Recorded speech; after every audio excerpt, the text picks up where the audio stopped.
আজ বলবো ডিমের খোসার উপকারিতা নিয়ে।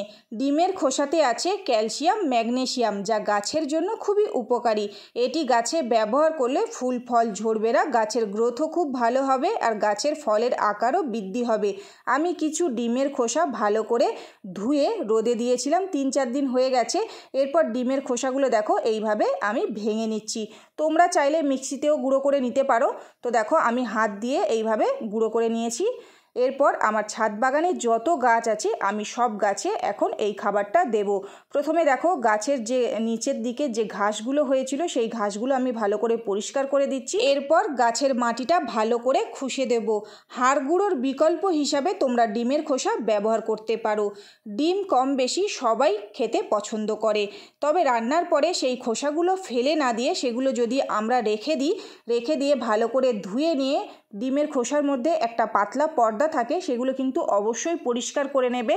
ওই পর্দাগুলো যদি থাকে গাছে অনেক সময় পিঁপড়ে হয়, যার ফলে কিন্তু গাছটা নষ্ট হয়ে যেতে পারে। অবশ্যই কিন্তু সেই পর্দাটা তুলে ফেলে দেবে, দিয়ে ভালো করে ধুয়ে তারপরে ডিমের খোসাগুলোকে গুঁড়ো করে নেবে। নিয়ে দেখো প্রত্যেকটা গাছ এখন আমি এইভাবে খুশে দিচ্ছি। এরপর আমি ডিমের খোসাগুলো দেখো একটু দূর থেকে এইভাবে দিয়ে দিচ্ছি, দিয়ে ভালো করে মাটি দিয়ে আমি ঢাকা দিয়ে দেব। আমার ছাদ বাগানে দেখতেই পাচ্ছ প্রত্যেকটা ফলের গাছে দেখো ফল ধরে আছে। আমি এটা 15 দিন পর পর গাছে দিয়ে থাকি। তো দেখো এখন আমি সব গাছে এইভাবে দিয়ে দিচ্ছি। তোমরাও তোমাদের ছাদ বাগানে বা বাড়িতে যদি কোনো গাছ থাকে তোমরা এই খাবারটা দিয়ে দেখো, একদম ম্যাজিকের মতো কাজ করবে। তো দেখতেই পাচ্ছ আমার যত গাছ ছিল সব গাছে দিয়ে দিচ্ছি।